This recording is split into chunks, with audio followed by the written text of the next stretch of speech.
A. 245, B. 245 sampai 455. Halo teman-teman, kembali lagi di channel KLC Mentor. Bagaimana nih kabar para pejuang CPNS maupun P3K pada tahun ini? Semoga masih tetap semangat dan terus mempersiapkan diri untuk menghadapi seleksi pada tahun ini ya. Nah, di kesempatan kali ini kita akan coba melakukan latihan soal terkhusus pada formasi penyuluh pertanian untuk melihat sejauh mana sih kesiapan teman-teman mengikuti seleksi CPNS maupun P3K pada tahun ini. Oh iya, sebelum kita mulai, bagi teman-teman yang mau mempersiapkan diri lebih intens, KLC Mentor Team telah menyiapkan beberapa file materi soal kuis latihan tryout maupun FR atau field report berdasarkan tes pada tahun-tahun sebelumnya. Nah, bagi teman-teman yang berminat, silahkan menghubungi nomor admin di kolom deskripsi video. Dan sebagai tambahan, nantinya juga akan dibuatkan grup untuk diskusi serta sharing pengalaman bersama rekan-rekan ASN yang telah lulus. Oke, baiklah, tanpa panjang lebar lagi, kita langsung masuk ke soal yang pertama.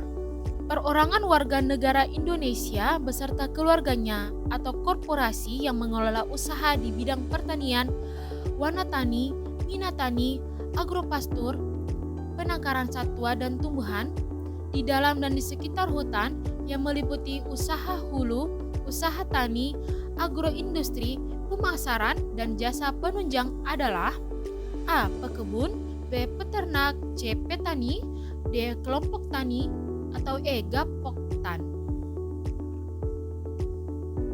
Jawabannya adalah C. Petani. Pembahasan.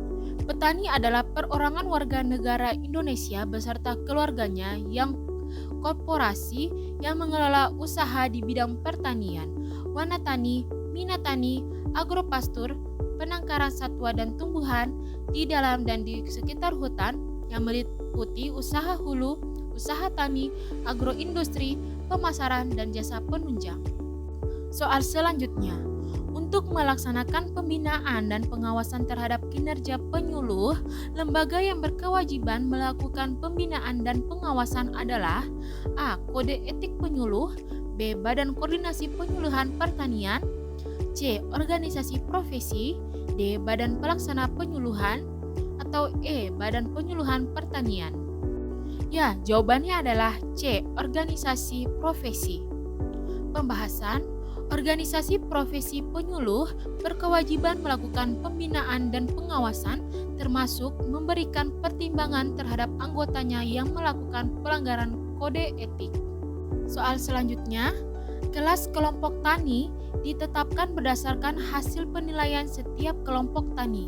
Nilai kelas madya pada penilaian kelas kelompok tani adalah A. 245, B. 245 sampai 455, C. 456 sampai 700, D.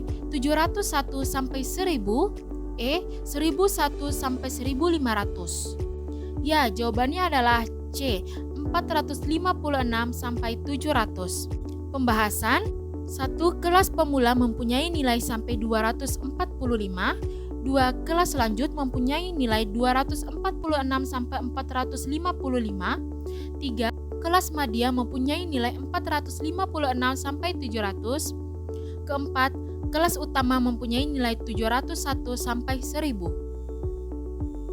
Soal selanjutnya, kumpulan slide materi penyuluhan pertanian yang berurutan menjadi suatu cerita, kegiatan atau kejadian disertai dengan komentar atau suara dan atau tulisan atau teks dalam rekaman yang pembuatannya diprogram dengan komputer dan diputar melalui beberapa slide proyektor adalah A. Film, B. Video, C. Sound slide, D. Naskah radio atau TV, serta E. Flip chart. Jawaban yang benar adalah C. Sound slide. Pembahasan. Sound slide adalah seri slide atau film positif, merupakan kumpulan slide materi penyuluhan pertanian yang berurutan menjadi sebuah cerita, kegiatan atau kejadian, disertai dengan komentar atau suara, dan atau tulisan atau teks dalam rekaman, yang pembuatannya diprogram dengan komputer dan diputar melalui beberapa slide proyektor. Soal selanjutnya, Proses belajar mengajar dengan partisipasi aktif, mencari dan menemukan fakta sendiri, menganalisa dan mendiskusikan di antara anggota kelompok tani sendiri, serta mengambil keputusan bersama bagaimana tindak selanjutnya dengan prinsip belajar berdasarkan pengalaman pada usaha taninya yang dipandu oleh petani sendiri dan penyuluh pertanian adalah A. Widya Wisata, B. Widya Karya, C. Karya Wisata, D. Sekolah lapangan, E. Kursus tani. Jawaban yang benar adalah D. Sekolah lapangan. Pembahasan. Sekolah lapangan adalah proses belajar mengajar dengan partisipasi aktif, mencari dan menemukan fakta sendiri, menganalisa dan mendiskusikan di antara anggota kelompok tani sendiri, serta mengambil keputusan bersama bagaimana tindakan selanjutnya. Dengan prinsip belajar berdasarkan pengalaman pada usaha taninya yang dipandu oleh petani sendiri dan penyuluh pertanian. Itulah tadi beberapa contoh soal terkait formasi penyuluh pertanian atau yang serumpun. Bagi teman-teman yang ingin lebih intens mempersiapkan diri berdasarkan soal maupun FR terbaru, silahkan hubungi nomor yang tertera di kolom deskripsi video. Sekian dan terima kasih, sampai jumpa di video berikutnya.